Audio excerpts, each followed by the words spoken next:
Shah Rukh, you've been talking as Rawan's release approaches about how India needs its own superheroes. But looking back at our childhood, I mean, we're roughly the same generation. We grew up with, in India, mostly, if I remember, Diamond Comics, you know. Yeah. My superhero at that time, the closest you came to a superhero when we were kids, other than Superman and Batman, was Phantom. Yeah. Yeah. But we thought Phantom is Indian because it used to come in Hindi. I always thought Phantom was I also Indian. thought, till I got to know it's not actually, it's some Lee Stan or someone. It's not actually an Indian property. But it felt like, because Denkali Jungle and Hero and the beat of the drums. So you felt it's like, but even, actually the only Indian superhero closest was, I think, a comic called Bahadur. Yeah. By Mr. Sulci, I think, yeah. You know, he had made a gun out of his cycle and stuff like that. And then, of course, mythological ones. Yeah. In Amar Chitra Kathas and so on. Yeah. I think, like, for example, this gentleman in America, he's a big director. And he sent me a script once and he said, before Spider-Man, before Superman, there was Hanuman. And I thought that was really cool. You know, and we forget that Hanuman was kind of our original superhero. You know, he's got all the makings of a superhero. And we haven't used any of it. And whenever we've used it, I think the younger generation, and when I say younger, I even mean myself, I think we are just a little now not wanting to see it in that same old bottle, in the mythological sense. I mean, we enjoy it. So you have to bottle it new. You've got to make them trendy, basically. You've got to make them trendy and cool and still keep some kind of a mythological background like we have in Ravan, that Ravan is the bad guy. And without having to explain, anyone called Ravan is not really going to be a good guy. But I was going to ask you, why is it that even though we grew up with these characters and there's so many of them in our mythology, why is it that we don't have a Desi equivalent of a Superman, an Iron Man, a Batman? It's very simple. Because since 70s, from when I've watched films, so I'll tell you from there, 70s, 80s, 90s, and maybe now, our regular heroes are superheroes. You know, we've never had the need to... if you believe Hindi cinema. Yeah, if you believe Hindi cinema, I mean, they don't need to wear tights. They don't need to have superpowers. They don't even need a tail like Hanuman to fly. Nothing. They can just jump from building to building. They beat up 20 people. And even like if you see the regular now Hindi films with action, the hero just jumps up and stops in the air. And so actually when I was shooting it, a couple of shots and I'm like, you know, it seems like a regular shot. So I told my action directors, I said, you know, this we've seen in Hindi film. He said, oh, you have another superhero film? So I said, no. He said, but we don't do this in regular films that a hero flies and jumps like this. We only do it in, we give it a reason. So to that extent, as somebody who's sometimes been told, and this has never bothered you, that Shah Rukh Khan always plays himself. And people love you as Shah Rukh Khan, so there's no problem with you playing yourself. How much of Shah Rukh is in this movie, and how much have you gone away from the Shah Rukh we used to sing? I don't know. I know, you know, I'm always, Barkha, trying to be different. Yeah. And then but people do turn around and say this to you, right? Always the same thing, so I'm like, okay. Does that hurt you? Not anymore. You used to? Yeah, I mean, it works, it ain't broke, so I fix it. So that's true. You know, with all due respect, I really sit down for Khan and everything, and I do develop a character in my bathroom. I read books, and I make notes, and I have fantastic notes on my script, which my directors get really impressed by, or at least they act that they're very impressed by my notes. And I think I'm doing something really different. Like how the I develop a walk, I develop a voice, I develop a talk, I develop, of course, the crutches, looks and all the director does, but I develop everything. And then at the end of it all, they say, but wo to wahi karta hai. So now I'm in tights, and I'm flying, and I've got superpowers. I got blue eyes, my hair is standing up. So I hope now, with all the crutches... They can't say Shah Rukh's playing himself. Yeah, though I doubt it. I'll think, arey yaar, ye waisa hi hai, jab wo romance karta, because I do put my arms out. Even, you know, so they were joking with me. In that same gesture? Yeah, they told me, our superhero won't fly like this. He should fly like this. So I said, please, sab kahenge, wahi kar raha hu main. Is this film different from you in the sense of how much you've put of yourself in it? How much you've invested in it, and I mean emotionally. I mean, everything has been said about the most expensive film, the effects, all of that. But is this some sort of watershed project for you? I don't know. I think what I've invested in this film is my childhood. And I like to believe that. All the qualities that I've had in me, which I think have made me be who I am, I attribute it to my childishness. And not in a bad way. In the good way, whether it's the energy part of it, whether it's the innocence part of it. And I've got kids now, so I see it being reflected. When my son or my daughter behave in a certain way, I say, hey, I still behave like that. And I'm, you know, in my 40s and I should not. And it's so difficult for my family, you know, sometimes to contain me because I'm very childlike. What's the most childish thing you've ever done?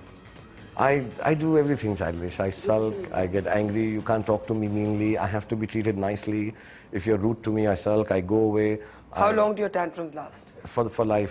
I'm like this. And everyone knows, like, if you tell me a small thing like, you know what, I don't like your telephone, I get hurt. So I'm oversensitive. Is that true, that you can't be given even what's called positive criticism? You can give it to me, but you have to put it in, like, you know, kid's glove. You have to be really kind to me. You have to sugarcoat it and be nice. Because I get like all, no. And I'm intelligent enough to argue about it. So I'll like say, no, but this is it. But I take that. I always take it in my head that somebody said this. I'm like a kid who doesn't want to say it, okay, mom, I'm wrong. But if you're so sensitive, how do you deal with being a public person? I mean, people scrutinize you, people can criticize your films, people can jump on you for a single statement, people can make assumptions about your sexuality as they have, people can gossip about you. If you're so sensitive, how do you deal with being in the arc lights? Honestly, I sulk. I go quietly in my room. Privately sulk? Yeah. That's the side of me which is... I don't say it to anyone. I'll just go quietly and sit down. I just start watching news, and I just sit down. I do nothing. I get very disturbed. I don't say it ever. I give you instances. The other day, like, I was late for a news conference, and you know, people just said that they want to ask me a question, and I'm like, I've known you for 20 years, and one of the ladies from your channel, I said, you know, your time got up, but I'm giving you 20 minutes more.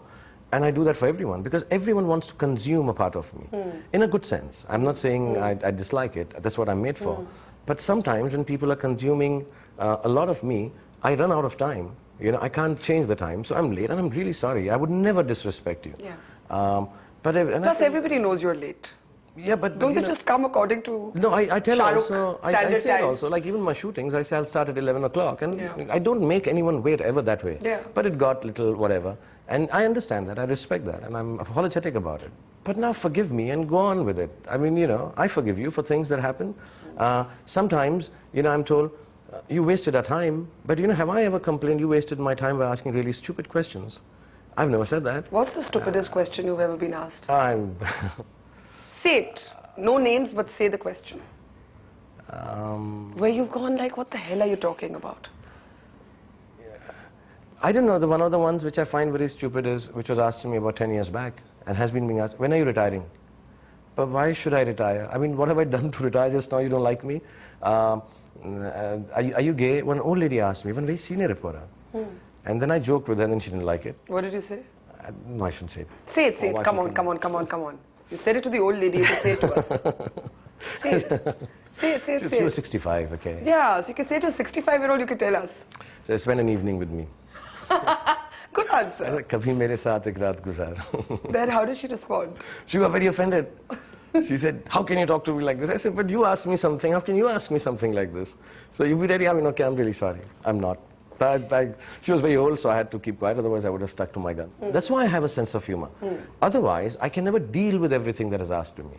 Because, you know, if I start to be, okay, ask me relevant questions, I think I'll just be like this then, in an interview. But not everybody gets your sense of humor, right? Nobody gets it. I think I have to curb it. I've been told now by family and friends, please don't open your mouth before the release of the film. Any release of your film, shut up. So I said, but I have to promote my film. Yeah, just talk about the film. Otherwise, don't say another word. Don't joke about so-and-so. Don't joke about the political scenario. Don't joke about anti-corruption. Don't joke about anything. Just keep quiet and answer as you should. So I keep lying. Because I want to joke about it. Do your jokes get misunderstood? All the time. Like, give us an example. The other day I was just going out, I was watching TV, and one of the channels was trying to say how ill-spoken and ill-mannered I am. And, like they actually called you that? Yeah, उनके कुछ some word they were using कि मैं कैसे ज़बान फिसल जाती है उनकी. And it's a joke. Somebody told me कि गीता पे हाथ रख के कसम खाओ कि तुम सच कहोगे. So I said मैं मीता पे भी रख लूँगा, रीता पे भी रख लूँगा, गीता पे भी रख लूँगा. More the merrier. And they took offense to that how can I talk like this? Even this, you know, somebody asked me when I was doing television, KBC, or Panchvi Pass, and they said, now you're doing television, so what do you say that, what is your job profile now? So I said, now I will entertain you in your bedrooms also. And I said it with a smile. And then they all You're just naughty. I'm just being naughty. I mean, and you know, I'm over 40, I have 2 kids, I have a wife, I have a family, I'm a decent guy. And you know, and then everyone laughs. and everyone has had a good time, everybody's had a good chat with me, but then suddenly it gets all played like that, and I'm like, oh, and then I'm very embarrassed now, because now my kids are there, and when it's played out like that, I'm like, oh, I shouldn't have said this. As if it stops you the next time. It's compulsive, it's a party thing, it just comes out, yeah. It's like, but then now I've been told, do it at a party, and don't do it on television. You spoke about being super sensitive. What's the most hurtful thing you've heard said about you that you've actually really taken to heart? Sometimes I'm told that I'm not, you know, it's very strange that I am oversensitive, but I'm told that I'm not sensitive to people, and I'm detached and I lie. And you lie? Yeah, and I lie, that, you know. About what? About, like, I say, I like you, and... but you actually hate me. Yeah, but I don't like you. And I hear it from many quarters, and it's not true. I have a lot of love for people, and some of them I really love. Like, I genuinely love you. It's got nothing to do with that I have worked with you or I want to work with you. I genuinely love you for the work you do, for the interaction we've had, and then it's misconstrued sometimes, you know. Arey, wo to isse isliye baat kar raha hai na. And suppose you say a nice thing about me, it hurts me when you could be saying it professionally. And you have all the right to say a wrong thing about me also. I would never question you. I'd never call you and say, Barkha, why did you say that about me? So if you say a good or a bad thing about me, it's your profession, you got to do it. But it's misconstrued. Ah, usne to acha isliye bola kyunki unka dosti hai, kyunki unka pyar hai. So I just sometimes, you know, the ability to be able to surprise people and the ability to fail is taken away from me. The ability to have a relationship is sometimes, that's really hurtful. Like, I have friends, boys and girls, and very few of them. And when I say friends, it's only when I'm working with them. Otherwise, you know, we never get in touch. We're not socially so connected. And then if I hug you, and if I kiss you, and if I love you, and if I genuinely love you. But it has to have, you know, so people will attribute motives. Motives to it, reasons to it, beyond it. And it's very embarrassing sometimes. Because I'm very quiet. So I can't come and say, Barkha, you heard that? It's not like that. I can't even say it to you, though I love you. I can't say it to you. So then I'm very quiet. Then I'm like, should I behave differently with her now? So then it starts becoming awkward for me, and awkward for me, and awkward for that person. So they must be thinking, Arey, kya ho gaya isko? Has that piece of news or that misconception? So I get very odd, and it just keeps on making me more and more lonely. Are you solitary or lonely? So the two are different. And I am solitary now. Reclusive is, you know, I'm a bit of a Sufi and a bit of a reclusive person. And I feel I don't like being that anymore. How does a recluse last in the film industry? You're constantly under public scrutiny. You're constantly having to go out, do press conferences, events, marketing, all of this. I think that's the only thing, that's the only way you can survive. If you're a public figure like I am, where I'm being consumed every moment, in a good sense, I need to be reclusive. Otherwise, one morning I'll wake up and there's none of me left. Why hasn't it got easier for you to deal with it after all these years? People get a thick skin. I don't have a thick skin. I'm so upfront and honest about things. I open my heart and talk. You know, I don't hide things. If you ask me something which I don't want to answer, I'll say it to you. I say, Barkha, please don't. I'm embarrassed answering this. But if you ask me something, I'll be honest. You know, and that's what is a great positive thing also, is when my work is coming out, I notice the audience also taking it personally. You know, they either are like, Arey yaar, acha hi hoga, Arey mujhe nahi acha lagta. It's a very personal thing. It's not just a job. They react. It's not just a job being done by an actor who comes and entertains them. So it's a nice place to be in, but it's a very strangely sad place also to be in at times. Why is sad? Because I just don't know. I mean, I have only my daughter and son to sit down and chat with. Now they're also growing older. So they're also like, Papa, can we talk to you later? Are you clingy dad? No, not at all, yeah. But I hug them hard. Yeah, when I see them, I hug them hard. I hug everyone I love very hard. And, but it's making me wanting to work more, to fill in the gaps. The gaps that you feel. Yeah, so I keep doing it, and people think I philosophize about it too much, and I'm so lucky. Shah Rukh Khan, I'm the great Indian dream. But I really tell you honestly, there are times when you feel like, what is there that makes me not feel absolutely satisfied with what I have? Would you say you're at peace? I'm at peace. I'm at peace with my personal life. I'm really at peace with it. That's the only peaceful part of me. But when it comes down to, you know, balancing all this, you know, like when I go out, I'm like, hey, you love me, you told me you love me, so can I be loving and family-like with you? And then suddenly one person, one chit of a person says something, or you know, in workplace things go up and down. Yeah. I'm like, but you know, it's been so many years, and I'm making such an attempt to get it all right and make you feel nice about everything. Why does it not work out like that? Maybe I just should be a little more rukha, you know, a little detached from it. But you're not made that way. I'm not made that way. I'm not made that way. Yeah.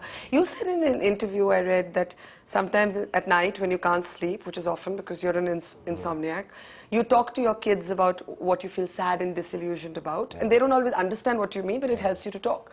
What are you sad and disillusioned about today? I talk to my dogs also. I just sit down. Dogs are great to talk to. Yeah, you sit down. They just look at you with doleful eyes. And, I said, you know, I was so nice and I was just trying to get this done, but I was a little let down. You actually have these conversations? Yeah.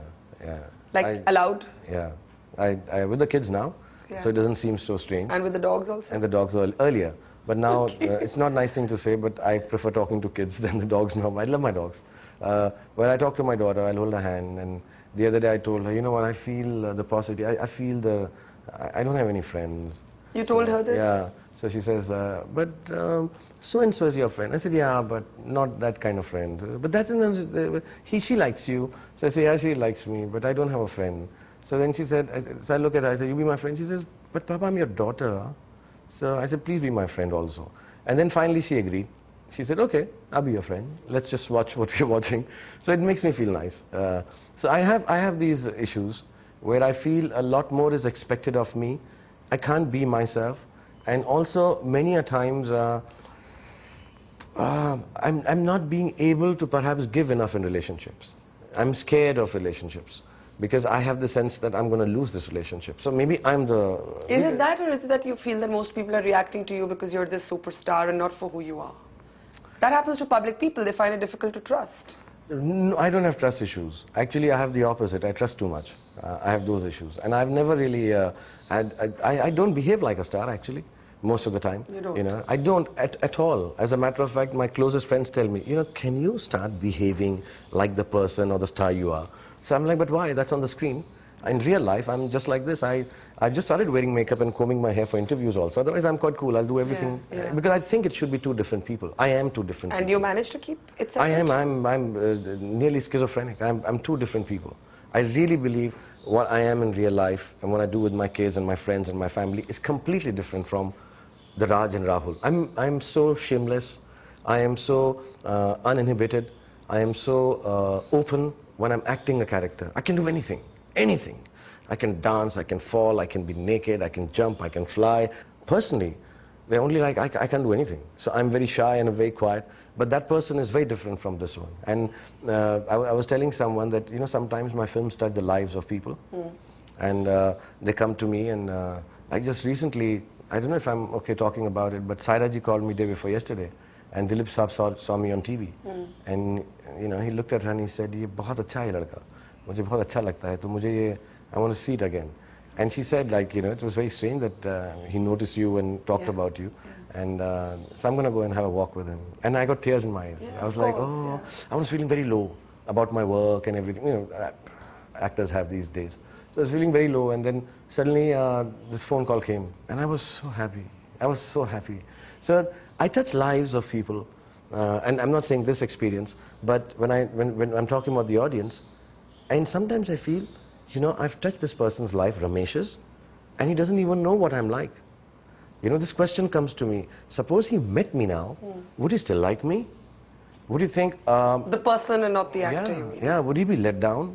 Would he feel, "Arey, ye to Raj tha?" And it happens many times. You know, sometimes I'm in a serious mood, and 2-3 girls came the other day, and they were like fans, and they came and hugged me and said, "Hi, sweetheart, how are you?" And I hugged her, and I kissed her, and I took a picture, and they said, "But in the movies, you're always so happy." So I'm like, yeah, and then quickly I have to be happy. So I quickly, you know, and I'm like, okay, so what are you doing? And I had to be happy. And you had to role play that persona at that moment. I've written in my book that, you know, I don't know now, am I happy like Raj, or Raj plays happy like me. Does that mess up your head? I fill it with so much work that actually now I'm sitting with you, and I'm really enjoying this conversation, so I'm opening my heart to you. But I don't have these conversations too often. So I don't think about it. I'm just like, I don't know what space I'm in.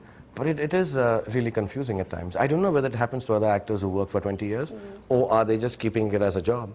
I don't know. I don't think of it as a job. And maybe that's why people like me so much. And I get very, I don't know, if I wasn't acting, what would I do? What would you do? I don't know. I think I just write, or I'll just act in my bathroom, or I'll... now, you know, Barkha, I don't even know whether I'm acting getting into my car. I don't know when I unwrap a sweet and eat it, am I acting? Am I eating the sweet like Dawn would? I have no... It's all blurred into It's all each other, blurred. yeah. It's just completely blurred, you know. And That's scary though, in a way, isn't it? I don't know, and I don't want to blame the audience, but you know, The expectation of that persona all the time. But I believe I can fly. I really believe. I really believe many times I'm standing on the edge of a building that I jump and fly because people believe I can. Yeah. And you know, whether the wire is there or not, it's very difficult flying as Jeevan, but I believe I'll jump and I'll fly. And you know, in your 40s, this is wrong. If you're 4 years old, it's all right to think like that. But when you're 40, I think it's a little scary thought. But do you really feel you have no friends? And you know, I have my school friends who I meet, who I really enjoy with. I have some friends. I have Karan is there, and Adi is there, and Aziz, Juhi, Priyanka, Ritesh, Farhan. I mean, these are very close to me. I feel happy in their happiness. So I assume that's friendship. But I'm not very open with them. I can't talk my pains with them. You know how sometimes, you know, some people will turn around and say, you know, I need to talk to a friend. I don't know who to talk to, so I go to Suhana and Aryan. Whenever I have this, I need to talk to a friend. So either it's the dogs or the children. How anxious have you been about this movie? In the sense, not just in the normal way that everybody wants their movies to do well and you worry in the normal way, but is there a sense, as I was asking you earlier, that somehow, my God, if this movie doesn't do well, I'm going to take it worse than with other movies? Because you seem to be utterly focused and devoted for a long time now to just this one project. It's obviously consumed you in some way. Yeah, actually, two things have happened, Barkha. One, truthfully, I would not be so focused if my producer was okay. Bobby Chawla, who produces our films, and Kareem. Both of them are indisposed, to say the least. And so a lot of that work has come on me. I can't bring in an outside person. So those are things I've never done in producing a film. Making these calls, and I've never done any of this. Also, I have got this strange sense of responsibility with this film. It's not about the monies, it's not about the hitness. All that are anxieties of every movie star, which come and go every Friday. But what I'm bothered about is that it's I worked 20 years, and I wanted to somehow give back to films. And I'm hoping this give back in terms of technology. And I keep talking about it, and it's not like it's path-breaking, but it's Indian. You know, we've been able to do this in India. I want to start a new way of making our films look as a producer, as a filmmaker, so that internationally, when our films come out, 900 of them or 1,000 of them, everyone says, wow, the films look cool. That's one thing I feel we are bereft of. We can keep harping on about our films and crossover, but what we fall short in, our films don't look as cool. They don't look as good. They don't look as complete and fine. So this film, I was hoping to be able to do that. So every time I'm looking at them saying, "Nee, this is the dream I have," and sometimes it falls short. So I get a little more anxious. I hope it's not. And sometimes, like my wife will tell me and my friends, "See, nobody watches the shorter. Now let it be." So I'm like, oh, so they don't want to notice They tell us that even in TV news. Yeah.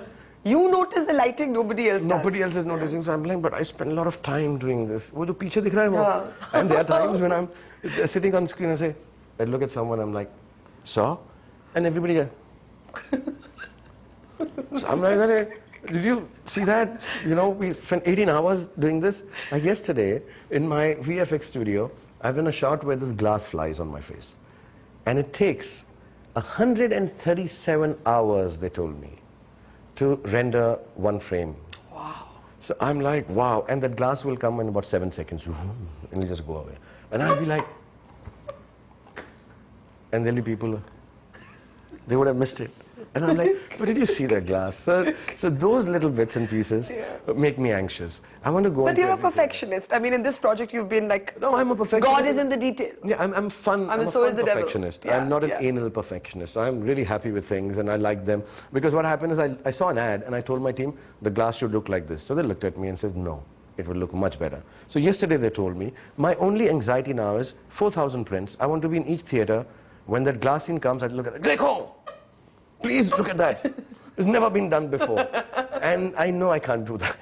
So that makes me anxious. It's not, but that's what and makes it'll me kill you anxious. if the viewer doesn't notice that glass piece. Can I right? just tell you right now, as we sit here and talk, 2 hours, 20-minute film, very entertaining, family, everybody would love it. Everyone will miss that glass. And that We're makes going to me look out anxious. for that glass now. Please, please. You know, yesterday I said, can I make a trailer out of this glass and give it to all the news channels? So my team says, sir, usme kuch hai nahi, bas glass ja raha hai. But I said, 137 hours, man, Wow. for a frame. So these little things, like the suit of the superhero. Yeah. You know, I went to America, I went everywhere, and I wore this suit. Finally, we shot it for 10 days, and when we saw it on screen, it's not bad. But I'm like, it doesn't look like how we want it to look.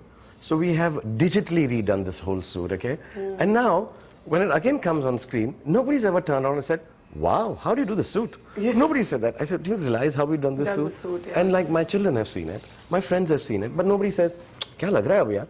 Nobody says that. So I'm like, is it going to be one of those things that finally, like you and I are told, nobody notices the lighting, only you do? But is this the most obsessive you've ever been? No, I'm obsessive about all my films. Yeah? Yeah, I've just had to work a lot more because there's a lot more to, let's just say, too much of my childishness and childhood is invested in this film. And I cherish that, you know. I've never had a childhood. Parents died early, Yeah. and I'm not disturbed about it anymore.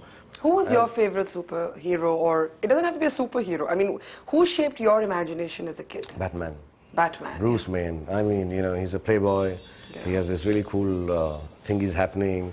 He's got girlfriends. He drinks at parties. He's really, he's handsome. He's got a cool car also. He's a cool car, cool cape, cool belt. I mean, he's really the coolest, and he's a little dark. You know, I like it. I like this guy who, you know, has got a little darkness and meanness surrounding him. He's got scars on his back. Yeah. So it's a very macho, cool. I really like it. Superman, of course. Yeah. We all like Superman, but Batman is. But I could not make this film like Batman. If it does well, then maybe I'll make Jeevan little dark. But Jeevan sounds only sweet, so I don't think. Yeah. My super is very sweet. Actually, he's a family superhero.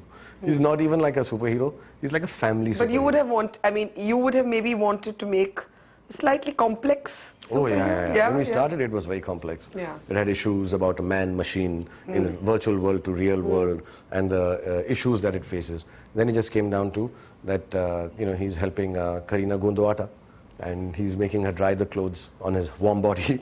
So I made it very sweet. He's a pankha at times. So I made it sweet, but I hope somewhere, every time I make a film, I always want somewhere there is the little essence of what I thought it should be. And the essence of this film is, and I like to say it in Hindi, is, have you ever wondered why we burn the effigy of Ravan every year? Because we don't believe we ever eradicated evil. So we're actually convincing ourselves, or maro, or jalado, or kaat do.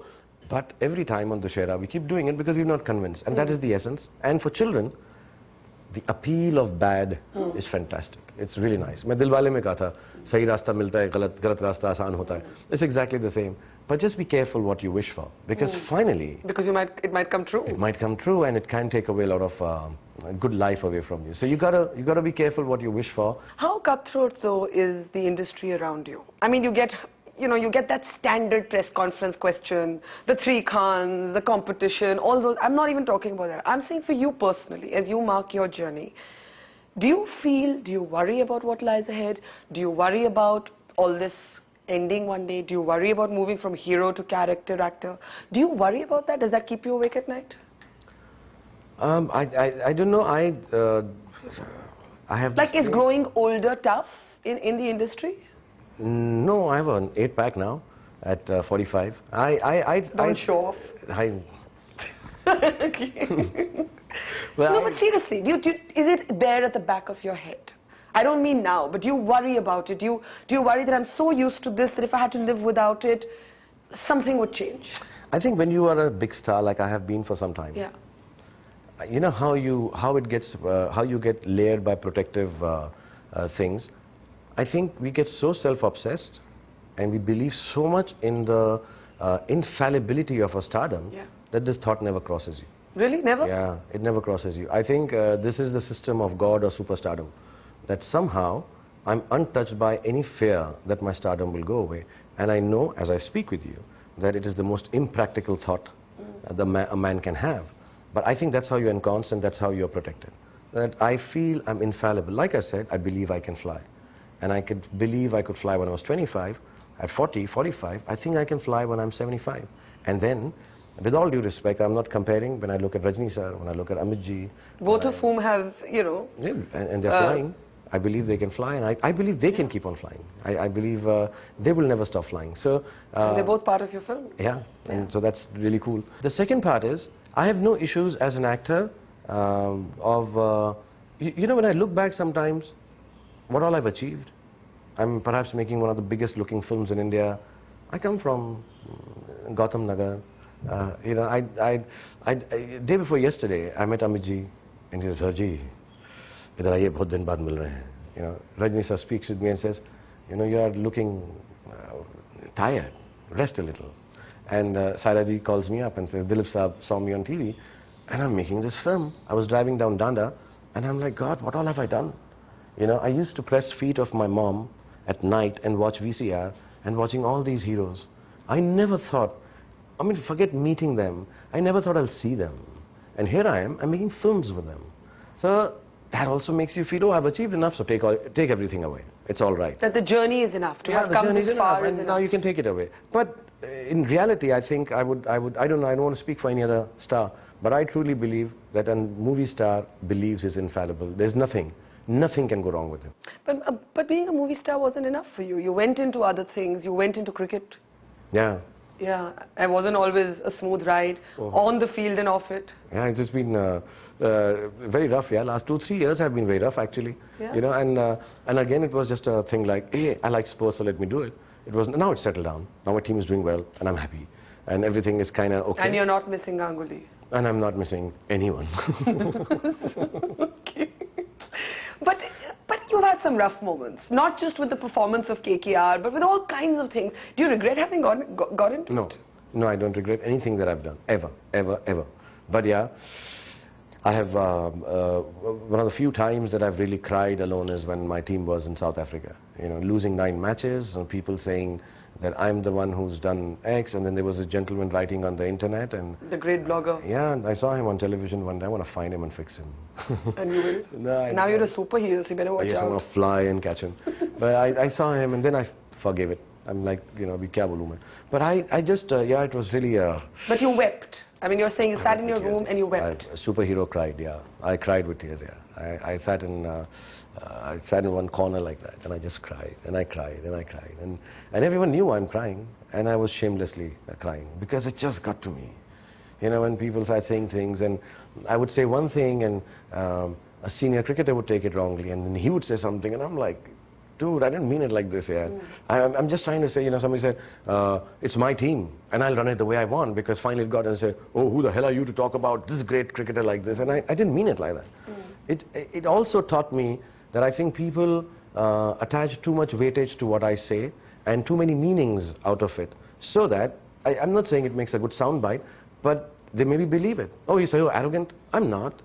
I'm not arrogant at all. But I come across like that because I call a spade a spade. Maybe I need to be politically more correct. But all that was forgotten. My shoulder was injured. There was this whole thing, 9 matches were lost. And everybody was saying that I've really been wrong running a team. And yeah, it got to me. It made me feel very sad. And that was the lowest point a couple of years back. And, but you stayed the course. How come you didn't? You could have sold your team and got out, or? Yeah, I could have. I got a lot Did of you think money about offers. No, that's one thing I never do. I mean, the more I'm beaten down, the more I'm told I'm not good enough, the more I'm said he's over and done with, the more I succeed. I have a very simple logic. If you want me to be unsuccessful, just praise me and say I'm the best. As soon as you start telling me I'm not good enough, I'm not letting go of this. I'm very clear on that. And I don't say this with any misplaced self-confidence. I say this with a strange belief. And I read somewhere, and I wrote it on the Twitter, that, you know, many a times in a day, I have to remove knowledge to make space for my belief.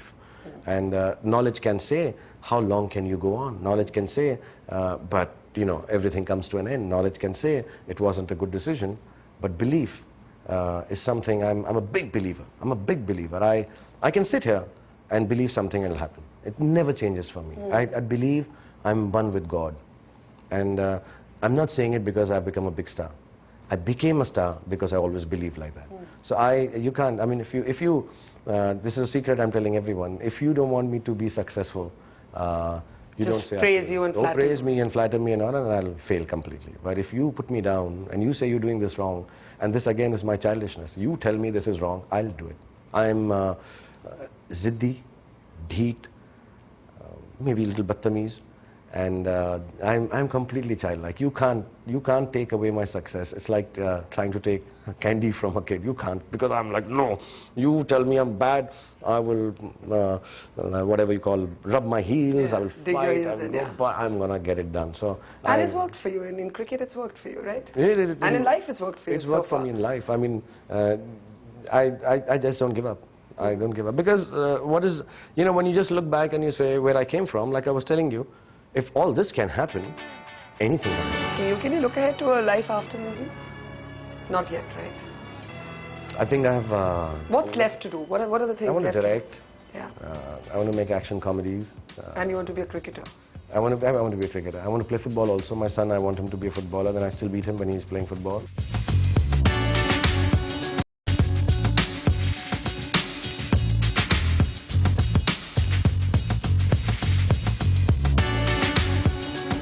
And I'm saying this bluntly, you're one of the brightest people I know. Yet I feel that you tend to underplay that in your public persona. You shy away from often expressing your opinion. If you express your opinion, you often express it as a joke. And your stated position is, don't put the pressure of, you know, social responsibility, political positioning onto actors. We're here to entertain you. It's a very different trend from, let's say, Hollywood. Or you'll have a Clooney taking a position on, you know, Sudan. I'm just giving you an example. And you're beginning to see a little bit of that with some of the younger actors who feel the need to sort of stand up and take a position. Has there been a conscious decision in your life to be self-deprecating? Because you know, you read a lot, you're very bright, you make very witty jokes, okay, but you underplay. You're going to tell me a joke in this No, can I do one more? I hope I don't get in trouble. Okay. I'm self-deprecating and I underplay my smartness so the others can look smarter. Why? Why? Just my social service. This is my... That's your contribution to society? That's my contribution to society. But do you really feel that art is just art? No. No. I just feel, I'll be very honest. Yeah. I know most of the people who work in this field, and I sometimes feel when it becomes an agenda कि हम 9 बजे से 11 बजे तक मैं manicure कराऊंगा, 11:30 बजे जो है मैं उसके बाद जाके मीटिंग करूंगा, 3 बजे जो है मुझे शूटिंग पे जाना है, 9 से 11 बजे तक ये कुछ ना सोशली रेलेवेंट कॉज कर लेते हैं, और 11:30 से 1 बजे I find it the worst kind of thing that you can do in your life. If you it's fake. You feel it's fake. It's not fake, it's a job. Even if it's not of course it's fake for a lot of things, but I said, but what are we doing for the social causes? There's nothing in this for the social cause. Yeah. Ma'am, you know what we're going to do? We're going to add, you know, how do you say, listen, let's do this, the girl child. Good. I like girl child. Or, you know what, let's do this for education. Put in, twice a month, I should be talking about education of the downtrodden, right? You don't do it like that. You got to feel for it. And when you feel for it, you don't want a photograph. When you feel for it, you don't need to talk about it. But if you tell me today, I trust you. If you tell me, Shah Rukh, you come with me for a show to the army barracks, have fun, do the silliest thing. But somehow, it gives them happiness, plus somehow, it uplifts the morale of the army, which gets nothing. I said, of course I do it. And I don't think it's social work. I don't think it's my socially relevant... You're being yourself, actually. And I trust you, because you are believable. You're doing this for a reason. I do it for you. So if somebody tells me honestly... See, I keep telling everyone, the only thing I really want to do is make public utilities for women all around the country. That's my life's dream. But I think it's... It's my life's dream. I want to do it with my money. I don't want to ask anyone. Please do it. I mean, I only want to, all over the villages. It says so much that there isn't a public loo for women. I just want to do that. Since childhood I wanted to do it. But then I'm like, should I start it as a movement? Should I ask someone? I love women. I'm very clear on that. I think I have to do something for women because I've worked with them, I've been brought up by them, I've been loved by them. And I always feel that they're fighting for equality all the time, however and whatever we may believe and say. So I really want to do things that it makes them feel equal, makes them feel nice, makes them feel actually they are superior, makes them be the superior being amongst men and women. So I find it that, you know, if I take on an agenda, I would take it if you tell me. If some friend of mine tells me, you know, Shah Rukh, this is a good thing, I said, do it for you. But I don't do it as part of my job. I don't do it as part of my 9 to 9 agenda. And when somebody says it, then I'm actually disturbed when somebody suggests it. And the only way I can counter it is by just saying, yeah, I'm an artist, I don't do this. We artists don't, I'm an actor. But for anyone who knows you, people know that you're being self-deprecating. Yeah. I mean, I know you're being self-deprecating. I'll be like that, but you also know if you called upon me for some aspect which is important, I come and do it. Yeah. And I don't want anything for it. I don't want no publicity for it. It does not make me, you know, I'll give you a story, a little Islamic story. I may be wrong, so I hope I don't get into trouble. But, okay, I'll just name. She said one of the prophets was, Allah had said, drinking is not good. So one of the prophets went into this bar, cavern somewhere, and started breaking. There were 100 casks of whatever, liquor. So he was breaking it, breaking it, and then 99 he broke and he stopped. And this story my father told me. And then everyone asked, "Isko kyun nahi toda aapne?" He said, all of them while I was doing it, I was thinking I was doing Allah's work. It was a work that was meant to be. That's what He's made us for. On 99th, I felt, "Arey main kitna acha kaam kar raha hu." As soon as it became my work, I stopped it. As soon as it became for me, I don't think that's what God wanted. Yeah, so I don't want to do it. So He left that one jar or whatever bottle. So I believe like that. As soon as it is Allah's work, I've been given so much. Obviously, this life has been given for something more than just saying, "Tujhe dekha to ye jana sanam." So when suddenly I'm sitting in a party and saying, "You know what, we got to do this for," I don't want to do this. I don't do it, darling. You want me to dance chaya chaya, I do it for you. You tell me dance to chamak chalo, I'll do it for you. But this I'm not doing it because you don't feel it. Let me end by asking you, can you look ahead to a life after movies? Can I? You look ahead to a life after movies? Not yet, right? I think I have... What's left to do? What are the things I want to left direct. Yeah. I want to make action comedies. And you want to be a cricketer? I want to be a cricketer. I want to play football also. My son, I want him to be a footballer. Then I still beat him when he's playing football. Yeah. I also feel, like you asked, I have this new age, the age I'm in. I've started thinking different. Every 10 years, Barkha, I start thinking differently as an actor. You know, so I know phases. You know, I was like this when I was doing Bazigar, Har kar jeetne wale ko Bazigar kehte hain. I love you, Kiran. And then suddenly it became, Zindagi mein do raaste milenge. Ek sahi, ek galat. Then it became 70 minute hain tumhare paas. And then suddenly it's become, tan, tan, tan, tudum, tudum, tan, tan, tan, tudum. I've become more childlike as I have. Regression ho raha hai. Haan, regression ho raha hai. Aur main mature bhi ho raha hu. So I think that quality I want to bring in love stories. I want to bring the space of my head where there's this childlike innocence in love and this maturity of understanding. You know, I've become not mellow. A lot of people think, Shah Rukh mellow ho gaya. No, I've not mellowed. I'm still as gritty and nonsensical as I was, but I have understood things. You're changing. I mean, I'm changing. I think I'm changing. I don't know for better or it doesn't have to be better or worse. Better or worse. I'm just changing. Yeah. And I think I can bring in a new, whether you like me as a lover boy or you like me as this bad Don, 11 mulkon ki police dhoond rahi hai. I think, or Devdas, as an alcoholic, kill me kind of lover, I think I can play it all in a different way now. I can do the same, stories are the same, but I think I have this newness around me, which I have a little more givingness and gentleness about my acting, which I want to now do. And it could be the same comedy that I've done 5 years ago. Yeah. But you do it differently. I do it differently. So I think I have another 10, 15, 20 years of this new, mature and childish quality that has got mixed as an actor. So I want to do that. Then I want to direct a film. And I want to write. I want to write screenplays which are different. I want to make edgy different films. I want to write them. And I want to make a studio. I want to make a stadium. I want to make a lot of filmmakers. I want a lot of young boys and girls to come within my fold and learn this 20-year thing and become filmmakers. So there's a long... and you wrote on Twitter that you have more energy than anybody you know. I said I'm a wiry, thin, brown, little kid with the energy of a nuclear fission. So but it's true. Like it's true. I'm like that. And you're having dinner at 6 in the morning? And I had dinner at 6 in the morning, yeah. Just imagine. I came back from work and I said, Khana khana hai. So, I said, sir, make a breakfast de do. So my cook said, sir, dinner hai ye. Breakfast abhi hua nahi hai. And dinner is usually what time? 4? Dinner nowadays is, 3, 4. I work out at 1:32. And then I get back into dinner. And you still get to get an 8-pack. I get an 8-pack, see. See, you are a superhero. See, I'm telling you, I told you I can fly with my 8-pack. Pleasure talking to you. Thank you.